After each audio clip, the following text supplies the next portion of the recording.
Hi there, my name's Felicity and I'm 37 years old. Let me tell you all about an experience I had and how I dealt with it swiftly because I'm not the type of person to get played. Unlike most of the stories I come across on this place, I actually had a decent relationship with my mother-in-law before things came crashing down.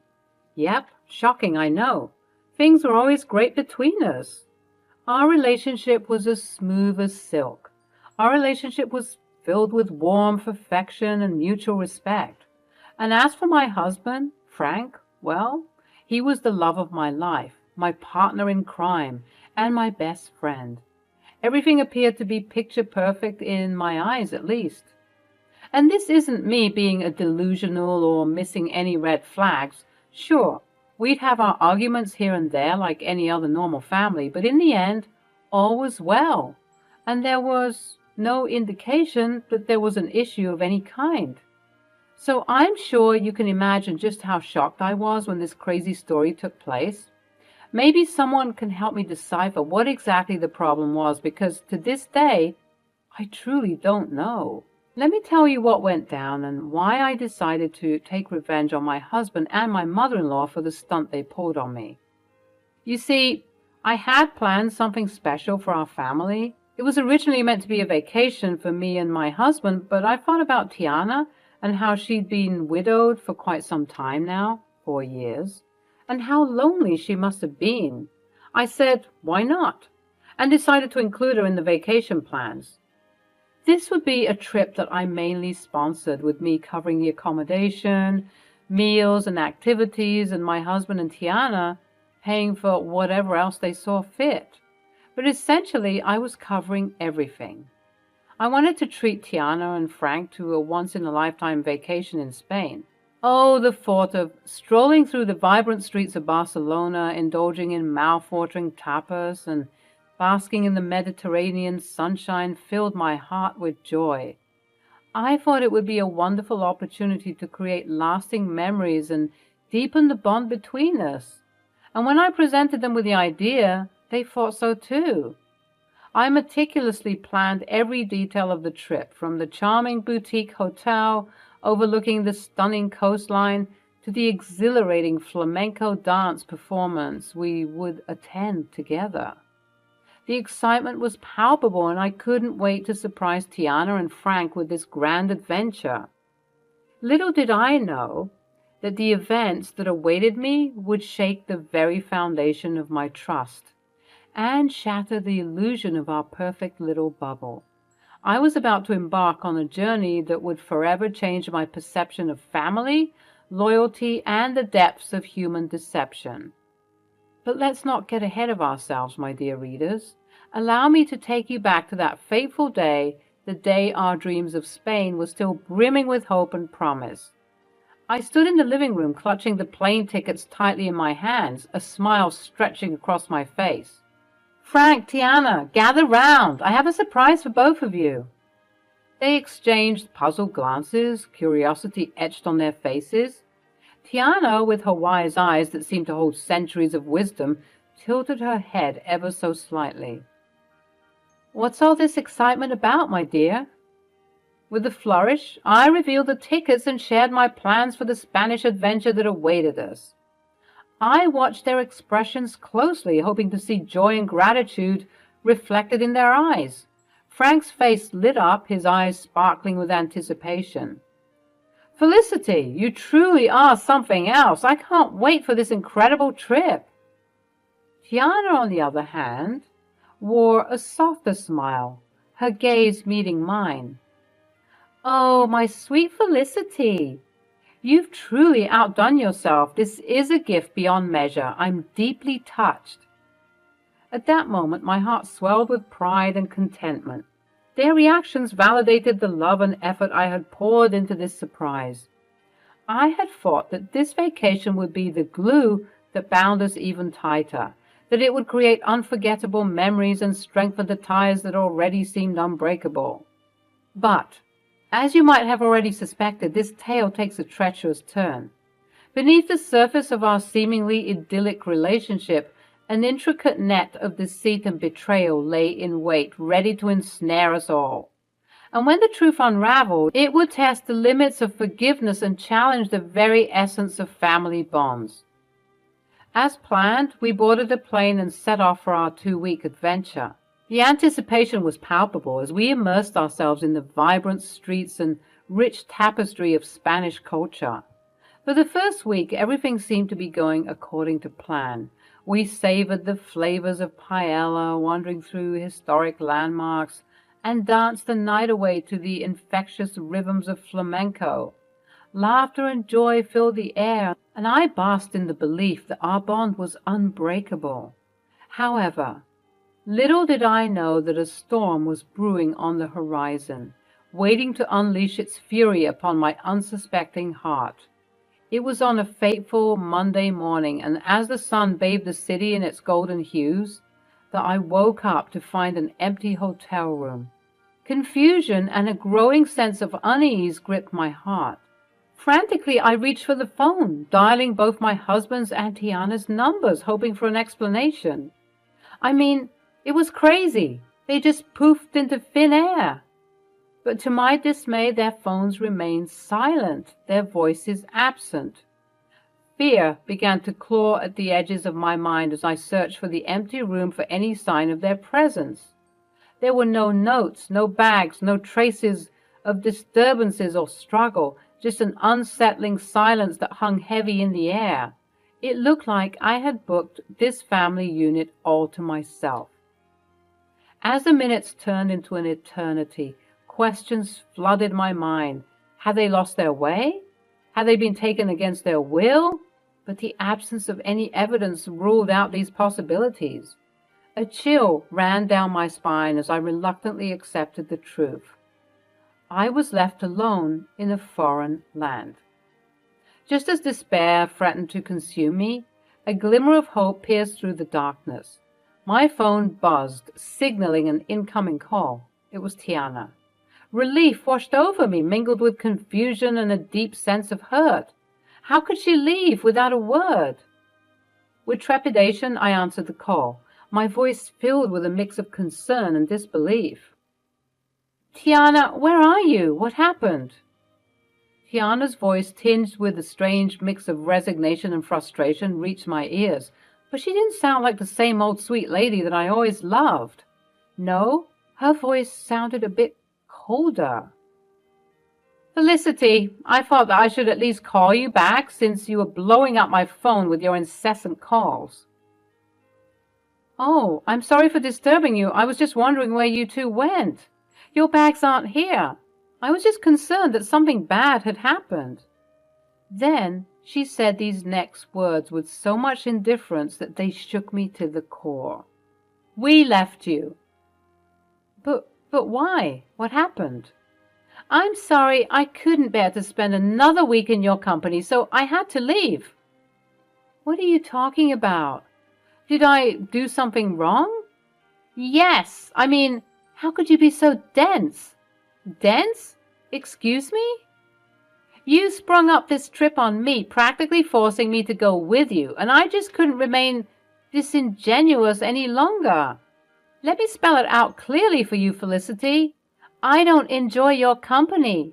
Sure, we can spend a couple of hours together at a family event, but 2 weeks? I tried to be civil and grace you with my presence for as long as I could, and it turns out that I could only muster 1 week with you before I lost my mind. I'm sorry, but I'm on the way to the airport with Frank right now. We can't be around you any longer.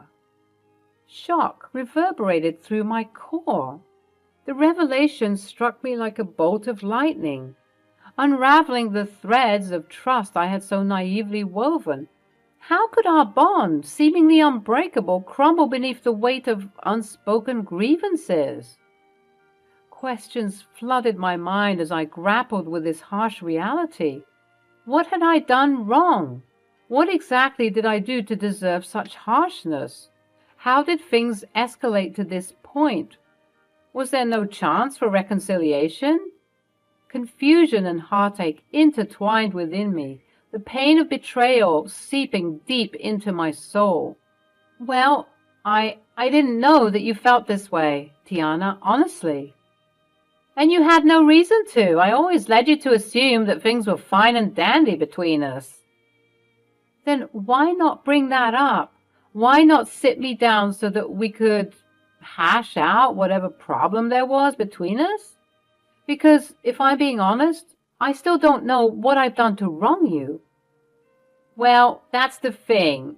I just can't put my finger on it, but you just irk me. What? That's the most childish thing I've ever heard. You can't stand me just because of an inexplicable irk. Grow up, Tiana. I thought I offended you or something, but I didn't do anything wrong, right? Well, not necessarily, but it doesn't matter. What matters is how I feel about you. And I feel that you're annoying and I just can't stand being around you. If that's the case, then why did you say yes to coming with us on this trip? Because it was a free trip to Spain. No one is going to turn down that opportunity. But as the days went by, I grew more and more tired of your antics. What antics, Tiana? What did I do that was so bad that you decided to leave me all alone in a foreign country? She was failing to answer, and I was growing more impatient with this impromptu disdain that was coming out of nowhere. I was shocked, hurt, confused, and angry, but most of all, I was just sad. I had to inquire about my beloved husband and what he had to say in all of this. Let me speak to Frank. Casually and easily, Tiana passed the phone on to Frank, who I can assume was listening in on the entire conversation. He sounds just as indifferent and cold as his mother. Hello? Really, Frank, you decided to leave me too? I didn't leave you because I don't like you. I left because my mom needed me to take her home. So you knew about all of this? Well, I mean, how long have you known about your mother's apparent hatred towards me? For some time now. I was hoping this trip would bring her closer to you, but I was wrong. Okay, but what I'm failing to understand is why none of you approached me about this.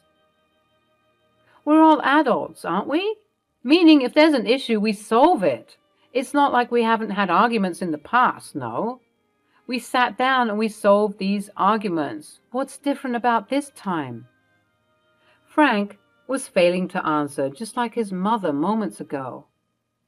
The only thing I can safely conclude about this entire stupid debacle is that your mother hates me for a silly reason, which she knows isn't valid. Maybe she's jealous of me or something. Maybe I have something that she can't have.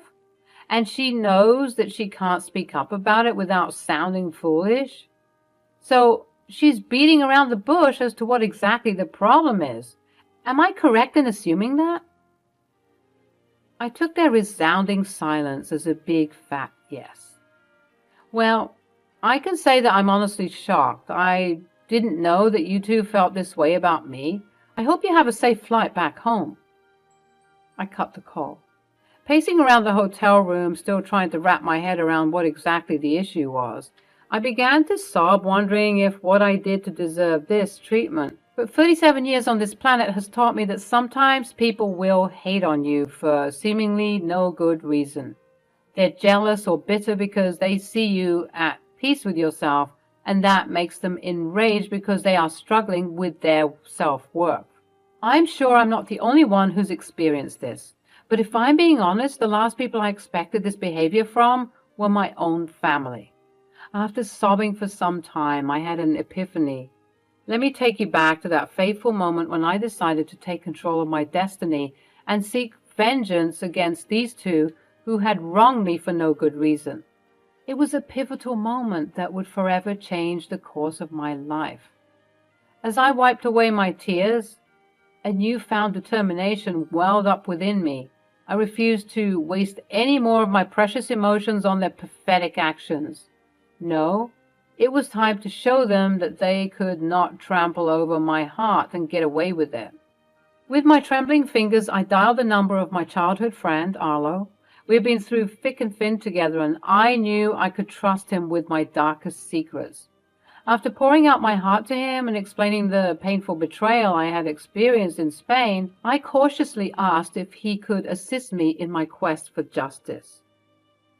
Arlo, always the loyal and mischievous friend, listened intently, his voice filled with a mix of concern and excitement, reassuring me that he had my back. Felicity, my dear friend, you're a force to be reckoned with. And you know you can count on me for anything and everything, so what are you planning on doing? Well, Arlo, you know how your construction company always has excess sawdust? Yes, it can be quite a hassle to get rid of sometimes. Well, I think I finally have the perfect use for it.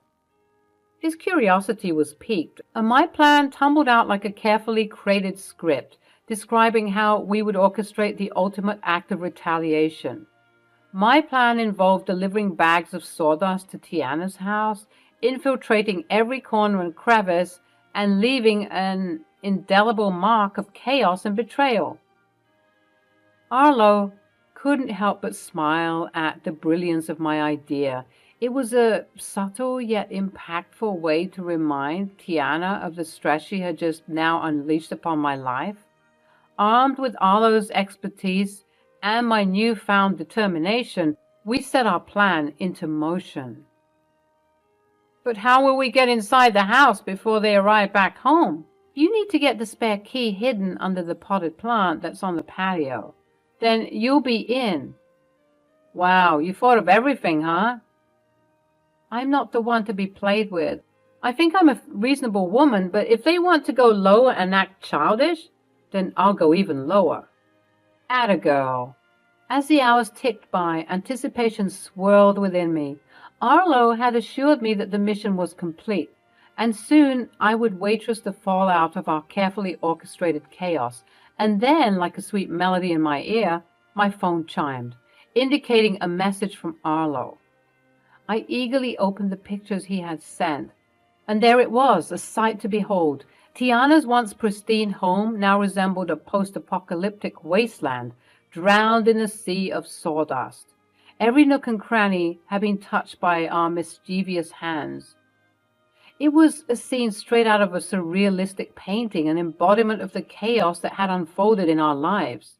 I called Arlo, and his laughter echoed through the phone, and I couldn't help but join in. It was a cathartic release, a shared moment of triumph against those who had betrayed me. I expressed my heartfelt gratitude to Arlo, acknowledging his willingness to tread the path of mischief with me. He simply said, "Naughty can be so satisfying, my friend." As the clock ticked away, I could feel the tension building within me. How would Frank and Tiana react when they walked through the doors of their once beloved home? The anticipation was almost unbearable. A heady mix of nevers and vindication, I couldn't help but relish in the thought of their bewildered faces and disarrayed emotions. Hours later, my phone erupted with frantic energy. It was Frank, his voice laced with panic and disbelief. He described the scene that awaited them, the sawdust-covered house that stood as a testament to their betrayal. My heart danced with wicked delight as I listened to his exasperated voice. At that moment, I knew that the message had been received loud and clear. Their actions had consequences, and the chaos they had sown had come back to haunt them. Frank's panicked words were like sweet music to my ears, a validation of the power I had reclaimed. "Oh, Felicity, it's just awful. Mom is in hysterics." I decided to reveal the part that I had played in this and said, "It serves both of you right. How could you leave me here alone? Without a valid reason, no less." "Wait, Felicity, was this your doing?" The wailing and panic I heard in the background stopped, and instead, I approached Frank's phone. I heard my mother-in-law say, "Give me that," before shouting in my ear, "You do this? How could you do this to us? To me? I have no idea what you're talking about. Have you considered that this is just your karma?" "Oh, come on, Felicity. We all know it was you. Who else would have access to my home? It's very easy to break in and enter someone's home nowadays." Tiana, especially if you don't have any security cameras installed, which, by the way, should seriously consider doing to prevent things like this from happening again. Honestly, Felicity, how can you do this to us? Where are we supposed to sleep? This sawdust is making my lungs ache. Oh, that's right. You probably forgot to get the keys to my nose house, huh? Well, that's a shame. I'm guessing you two are going to have to stay in yet another hotel. But for how long? Until I decide to come back from my vacation. I paid for 2 weeks after all. And who knows, I might feel greedy and decide to extend my stay. Frank then took the phone from Tiana, and she began to bawl once again, mourning her ruined furniture. Felicity, this was foul. How could you do this? I don't know why you're assuming that I had anything to do with this. How could I? I'm currently relaxing in the hotel jacuzzi. How could I have done this? I held back my laughter as the second of them were clearly confused as to what had happened. Even though they suspected I had something to do with it, which I obviously did. But they didn't have any solid proof, so I was basking in all the glory of knowing that they were frustrated, but they had nowhere to direct their anger. As I bid Frank farewell on the phone, a sense of contentment washed over me. I had taken control of my narrative, leaving them to grapple with the consequences of their actions. I know what I did was quite foul, and even quite dangerous considering how old Tiana is. Spending even a night in that house could lead to serious health consequences. But I knew that they wouldn't dare dream of staying there. It was too sabotaged to be habitable. They just had to rely on staying in a hotel for a little bit longer because I didn't want my money to go to waste. I stayed that extra week in Spain, enjoying the culture as I intended, whilst my husband and my mother-in-law were undoubtedly worried, trying to find a cleaning company that would take on such a daunting task. I didn't know how long it would take to get the house professionally cleaned, but I knew that in the meantime, my mother-in-law would have to stay with us in my home. And I know that she would just be irritated the whole time since she apparently can't stand my company. This should serve as a reminder to some of you all that some people need to learn the hard way. And if it just so happens that you can dish out your own justice, then by all means go ahead and do it and really give